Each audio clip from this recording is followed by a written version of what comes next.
holiday travel on the rise this year, and if you're heading to the airport, we have some important tips for you. The Alpine School District is creating a brand new academy for unvaccinated students.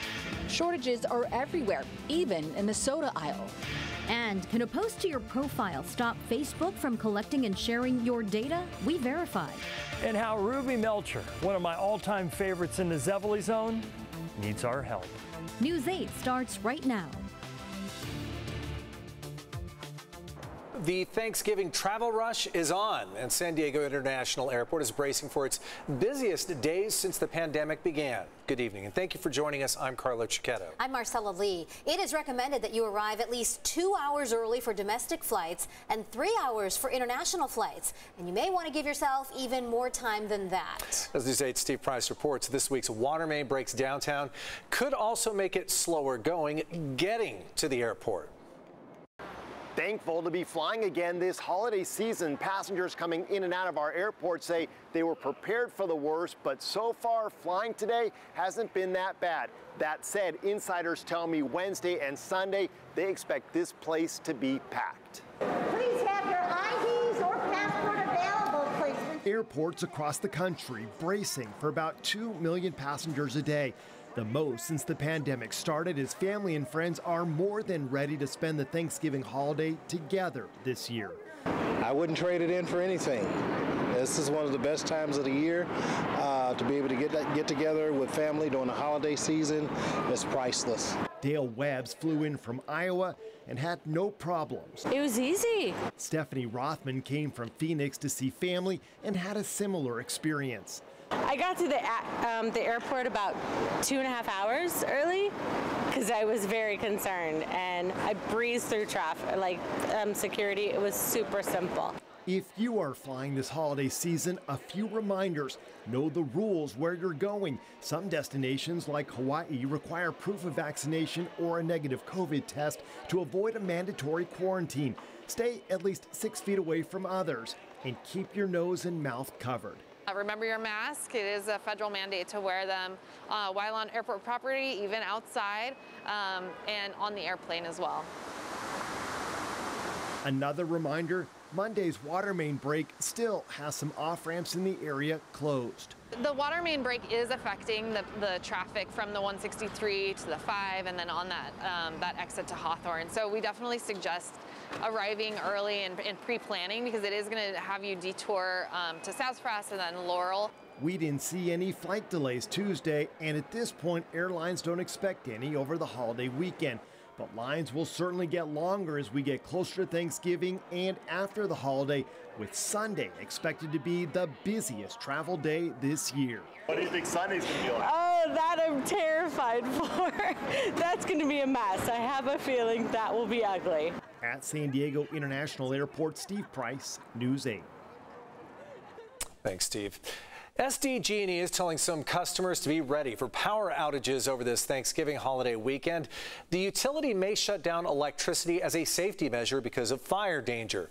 This comes after the National Weather Service issued a fire weather watch from 4 a.m. Thanksgiving morning through 6 p.m. Friday evening for San Diego County, and Carlene's going to have more on that in a moment. The utility says it's monitoring conditions 24/7 at its Emergency Operations Center. Public safety power shutoffs are always, always, always a last resort. And we completely understand that nobody wants their holiday to be ruined by something like this. So we're erring on the side of caution. We are watching and just making decisions moment to moment. The utility has started to notify customers who could potentially have their power cut. Customers who are notified should be ready to be without electricity through Saturday. That is not good timing for everyone preparing those Thanksgiving feasts. Maybe they have family in town, but it is the drier conditions and high winds that have led to this increased fire threat. Yeah, as I said, let's check in with Chief Meteorologist Carlene Chavis for a first look at your microclimate forecast. Not great news, Carlene. It really isn't. And as we were talking about, it's now been upgraded from a watch to a warning. So that means this will happen. And we were talking about any little spark that could potentially happen could lead to rapid wildfire growth. Now you're talking about strong wind gusts and also also dry conditions that are going to be the main fuel makers as we go into the next couple of days. Temperatures are going to be warmer than usual, but we're not talking about excessive heat. So we have the potential there when it comes to fire weather concerns. Warning has been issued by the National Weather Service. That's going to start in the early morning hours on Thanksgiving morning around 4 a.m. and continue all the way until Friday night. Now we're talking gusts into the 40s and 50s and also gusts into the 60s for the backcountry. That's going to lead to those very dry conditions by the afternoon hours. We're talking 5 to 10% with the relative humidity. That's also going to be the case on Friday, leading to much warmer temperatures when we have the compression of these offshore winds impacting west of the mountains. So temperatures into the 80s as well. We'll get to all your details in your complete forecast coming up. Carlo, Marcella. Thanks, Carlene. The search for the remains of Maya Millete will continue over the long Thanksgiving weekend near the Glamis sand dunes, but her family members will return to Chula Vista on Sunday for their weekly visit with Maya's 3 kids. As News 8's David Gottfredson reports, Maya's family says the court-ordered visitation is helping them rebuild relationships with the children after so many months apart. We're on Imperial Gables. Team Maya volunteers searched this past weekend east of the Glamis sand dunes in a remote area of abandoned buildings called Imperial Gables. Oh, wow. Thanksgiving weekend will bring tens of thousands of off-roaders out to the desert. Maya's sister and brother-in-law hope the larger crowds will find something that will help locate the missing mother. We know there's going to be a lot of people out there. It's going to be really crowded. So it's a good way also to put up awareness of, my sister's case and maybe pass flyers out there.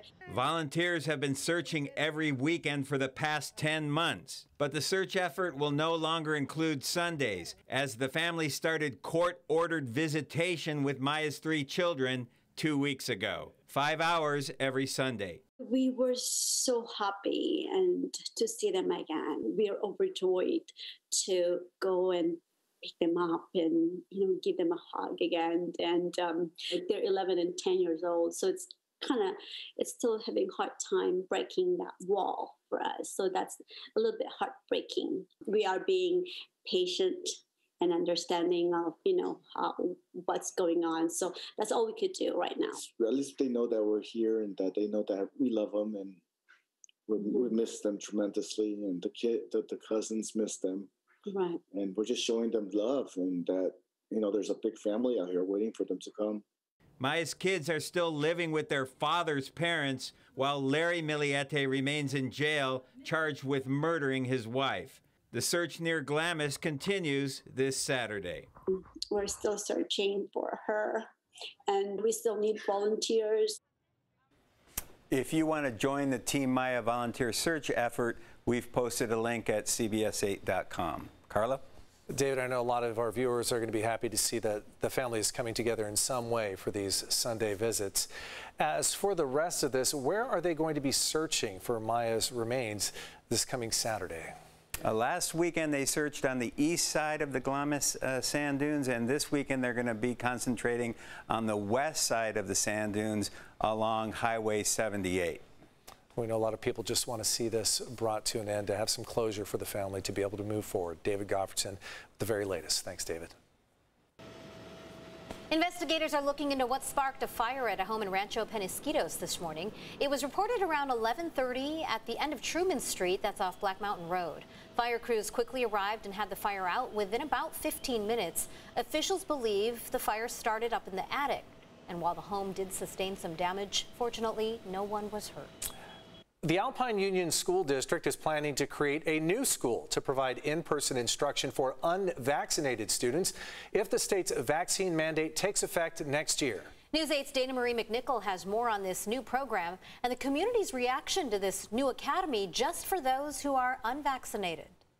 The Alpine Union School District says this unique program is the first of its kind. They are calling it the Alpine Choice Academy. I spent the day here in the community speaking to people about this.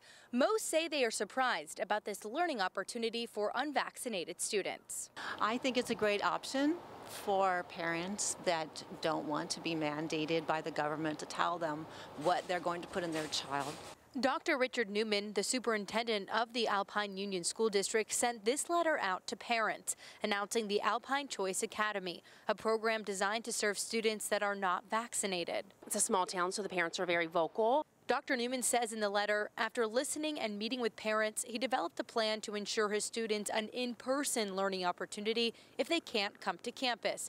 This all hinges on the mandate requiring students to be vaccinated and if it goes into effect. It's important that everyone has a choice, whether that to be vaccinated or unvaccinated. Lauren Kopp is a mother and Alpine resident. But I think it's really important that these kids have an option to go in-person school if that's what they feel comfortable with, and those kids whose parents choose for them to be vaccinated or wear the mask, that they can both have a safe place to send their children. Superintendent Newman has been vocal with parents throughout the pandemic. I continue to believe that our parents should have choice. This was a meeting with parents back in October over a student mask mandate, the majority of parents calling for the option to choose. CBS 8 reached out to the school district for answers about who will pay for the academy. We are still waiting on their response. It's unfortunate that they had to create an entirely new school. Today, people have reservations about creating two different schools. It sounds a little bit discriminatory. Like we're going to have two separate school systems for the vaccinated versus the unvaccinated, so I have some queasiness about that. The Alpine Union School District says they will be releasing more information about this academy soon, as well as surveying families about the upcoming school year. In Alpine, Dana Marie McNichol, News 8.